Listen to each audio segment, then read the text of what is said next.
J'ai une grande nouvelle à t'annoncer avant de démarrer l'épisode. Le podcast devient un e-book.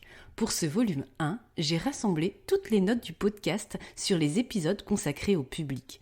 Objectif CARE, les nouvelles tendances, les catégories de public et leurs besoins, l'accessibilité universelle et la maîtrise des 4 handicaps.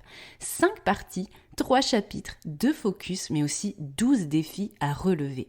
Car ce e-book ne regroupe pas seulement les scripts authentiques et punchy, mais aussi des exercices d'application inédits pour progresser et passer à l'action comme dans un cahier de vacances ou d'exercices funky. En plus, tu peux l'emporter partout car son graphisme est compatible smartphone. 110 pages de coaching ciblé public avec moi pour 29 € TTC. Ma nouvelle Tiny Offer accessible à tous. Le lien est dans la description de l'épisode ou rendez-vous sur www.funinmuseum.com, page boutique.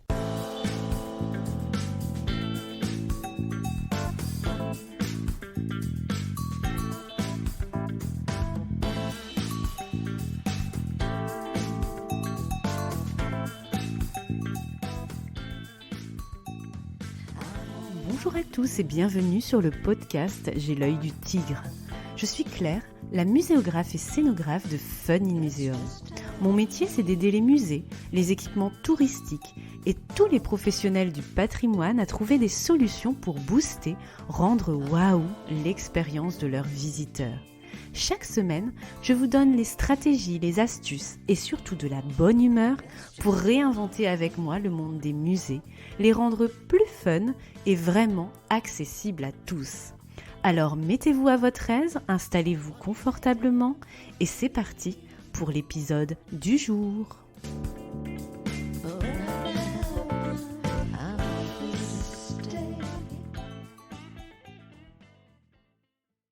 Bonjour et bienvenue dans ce nouvel épisode de J'ai l'œil du tigre qui fait suite à celui de la semaine dernière sur l'équilibre et parfois le déséquilibre entre œuvres d'art et tout autre type de collection par rapport à la médiation, plus particulièrement la médiation outil, autrement dit les dispositifs physiques et ou numériques mis en place pour valoriser ces objets et les faire découvrir aux visiteurs sous différents formats. En mes mots, cette invitation à la réflexion sur nos pratiques fait suite au podcast Pouce sur les bébés au musée, coordonné par Émilie Lebel.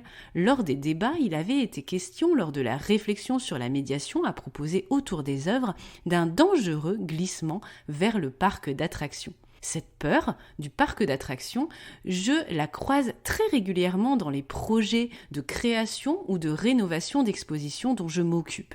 C'est une problématique avec ses nombreux détracteurs que je connais bien car j'ai réalisé mes recherches universitaires et notamment doctorales en muséologie sur le rapprochement entre le musée et le parc d'attractions et à thème qui sont d'ailleurs deux choses très différentes et on va le découvrir dans cet épisode. Souvent, on dit que le musée ressemble ou tend vers le parc d'attractions lorsque les dispositifs de médiation sont tournés vers un trop ludique, entre guillemets, vers l'amusement souvent gratuit au détriment du volet éducatif et pédagogique.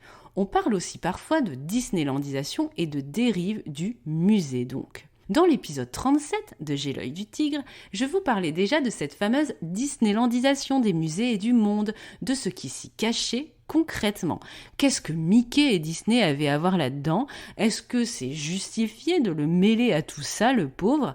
Et je relativisais aussi sur les étiquettes qu'on donne à chaque chose dans notre secteur culturel et muséal. Je vous invite donc à écouter ce podcast 37 ou à le réécouter et à télécharger, si ce n'est pas encore fait, le freebie que je mettais à votre disposition lors de cet épisode à l'époque, mon article complet sur le sujet écrit en 2011 déjà et qui interrogeait ce dangereux glissement du musée vers le parc d'attractions et ou à thème. Tous les liens sont en description. Souvent, comme beaucoup de peurs du parc d'attractions ou de plein d'autres choses, ce qui s'y cache, c'est l'inconnu et la méconnaissance. En effet, l'histoire des parcs d'attractions et à thème se situe en parallèle avec celle du musée. Il y a des passerelles entre ces deux histoires. Le musée s'est inspiré du parc et le parc s'est inspiré du musée. D'ailleurs, je pense que je vous le disais déjà dans le podcast 37, le grand rêve de monsieur Walt Disney était au départ, avant la création du premier Disneyland en 1955, de faire un musée où la dimension culturelle était très forte. Le Futuroscope, avant de prendre le parti d'un parc, était orienté sous la forme muséale, en écho à des équipements contemporains comme la Cité des sciences et de l'industrie, avec une thématique scientifique et une part belle aux nouvelles technologies au Futuroscope. Ainsi, les frontières entre le parc et le musée sont davantage perméables et subtiles qu'on le pense.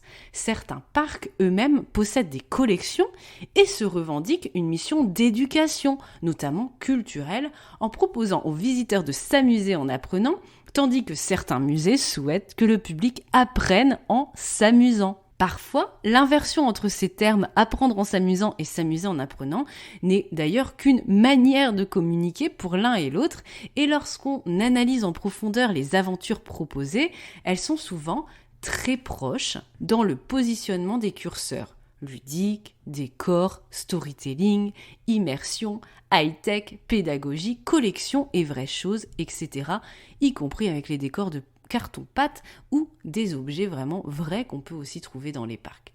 Donc, bien sûr, on peut toujours coller des étiquettes sur certains équipements et des marges de médiation, au-delà même de la communication autour de ces lieux, parce qu'il faut bien distinguer les deux. La communication autour de ces lieux, tous les slogans, les punchlines, les étiquettes qu'on donne, les noms parfois de ces équipements eux-mêmes, et aussi la réalité des choses avec qu'est-ce qu'ils proposent exactement et quelle est l'identité en fait de ces aventures qu'on propose, des offres de visite.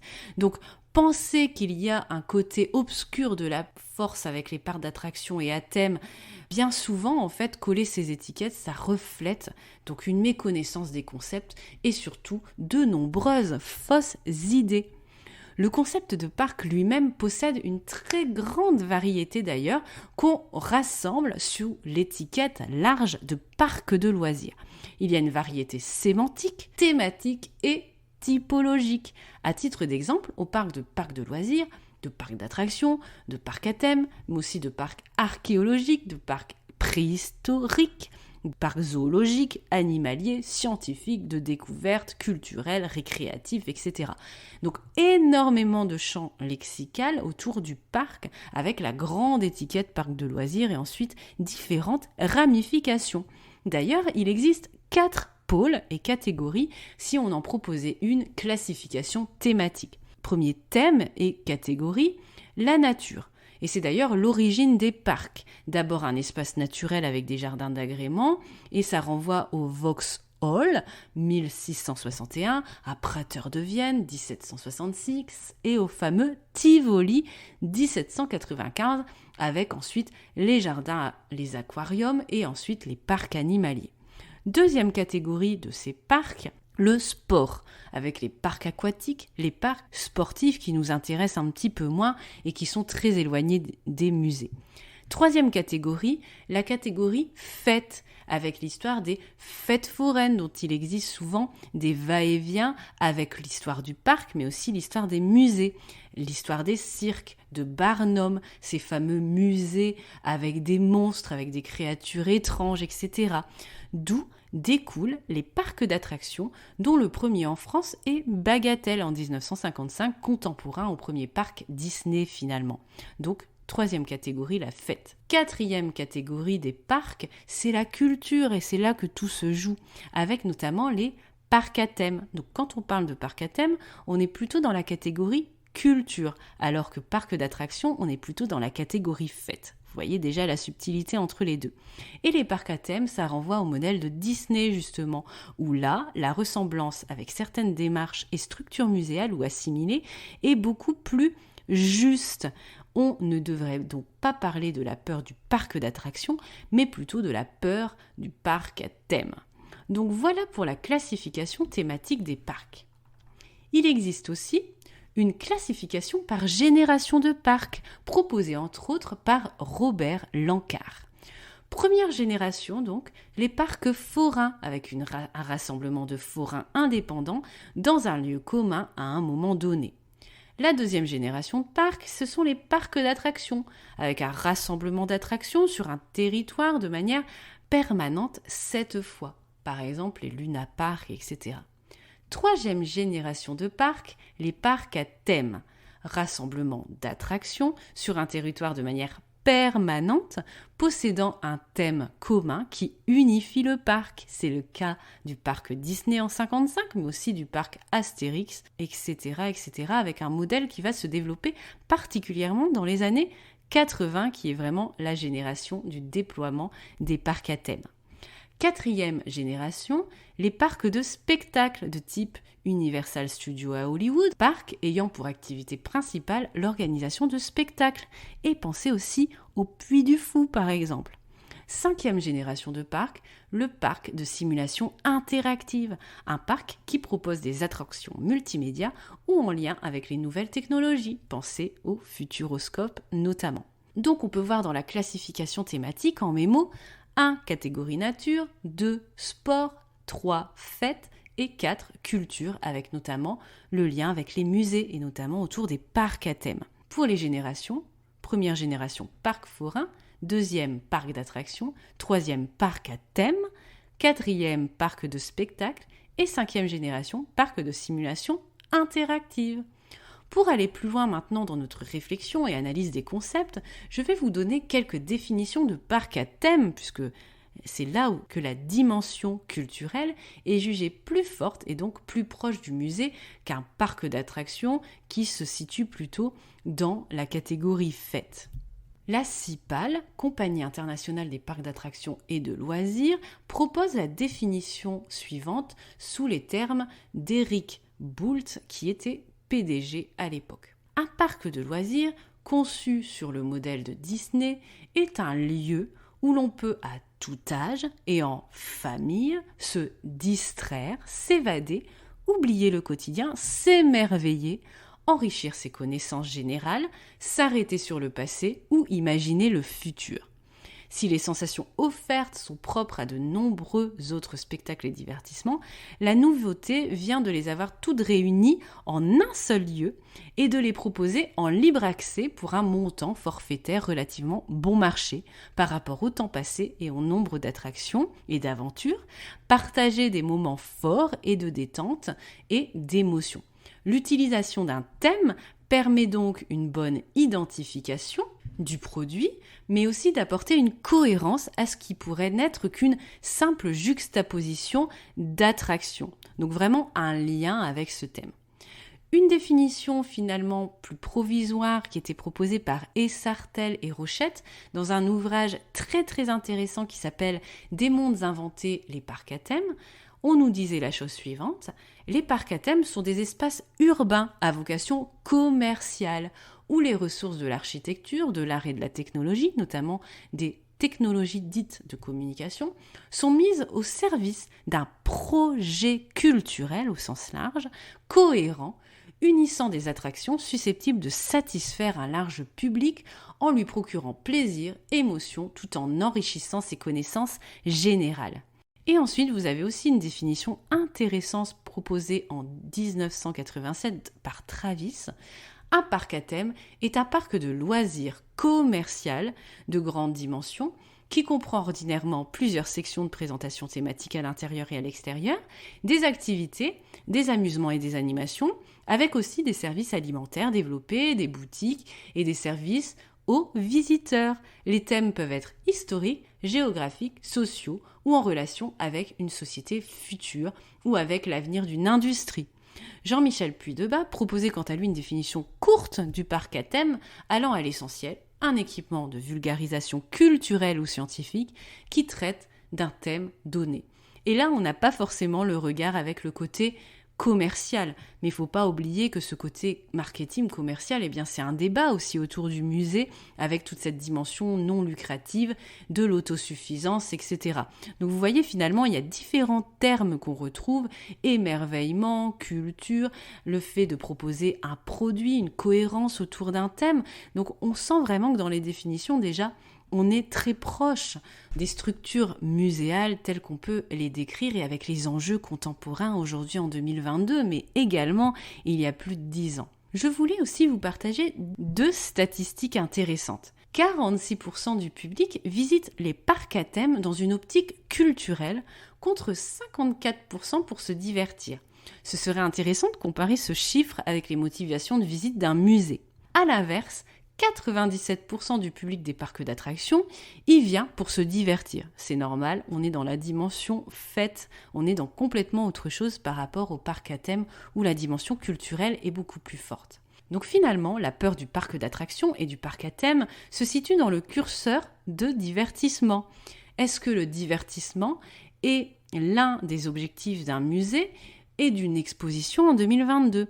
N'est-ce pas un lieu, pour en reprendre la définition du parc à thème de la Cipale, où l'on peut à tout âge et en famille se distraire, s'évader, oublier le quotidien, s'émerveiller, enrichir ses connaissances générales, s'arrêter sur le passé ou imaginer le futur. Donc mettre tout arbitrairement dans ces cases, sans analyser les qualités intrinsèques des offres proposées sur le plan de la transmission des savoirs, du ludisme, du divertissement, du pédagogique, etc., est une vision finalement très étroite du champ d'expérimentation du musée et de tout autre équipement à connotation culturelle et divertissement. Où est-ce qu'on classe les anciens musées des horreurs, les centres d'interprétation dont je vous parlais dans l'épisode 17 du podcast, les musées où la médiation se résume à la contemplation avec un cartel. Donc il faut vraiment distinguer les étiquettes qu'on donne et la réalité des choses et vraiment creuser tout ça. Il faut réfléchir au cas par cas et ne pas faire des raccourcis trop rapides. Le positionnement de chaque équipement est plus subtil que ça et fonctionner par cases et étiquettes, qu'est-ce que ça apporte ? Est-ce que ça ne prive pas les professionnels comme nous de terrain, d'innovation et d'expérimentation, où on est libre de placer, en fonction des projets, de son contexte et de nos objectifs, les curseurs où bon nous semble, sans qu'il soit question de côté obscur de la force et de rapprochement raccourci, comme entre le musée et le parc d'attractions, puisqu'on voit que c'est beaucoup plus subtil que ça, et surtout, on peut rapprocher plutôt le musée du parc à thème. Voilà ce que je souhaitais vous dire dans cet épisode, afin d'alimenter votre ouverture sur les équipements qui gravitent aux côtés de l'entité musée, qui elle-même est extrêmement riche et fragmentée, car il existe toutes sortes de musées, toutes sortes de parcs, de positionnements et de combinaisons possibles. Et on voit bien que tout ça est extrêmement perméable. Belle matinée, après-midi, soirée, où que vous soyez. À bientôt sur J'ai l'œil du tigre, avec un nouvel épisode invité la semaine prochaine. Si tu as aimé ce que tu as entendu et que tu fais partie des 23% qui écoutent J'ai l'œil du tigre sur Apple Podcast ou une autre plateforme d'écoute qui te permet de me laisser un commentaire et des petites étoiles, 5 j'espère, eh bien je compte sur toi. C'est grâce à toi et à ce petit geste de quelques secondes que nous pourrons aider ensemble le podcast à se faire connaître, à le développer pour aider un maximum de personnes comme toi à faire avancer le monde de la culture et à rendre les musées plus fun et vraiment accessibles à tous. Ce podcast, ce n'est pas le mien, c'est le tien, celui de ceux qui veulent faire bouger les lignes du secteur culturel, le faire briller comme tous ceux qui y participent avec leur talent, leur passion et l'œil du tigre.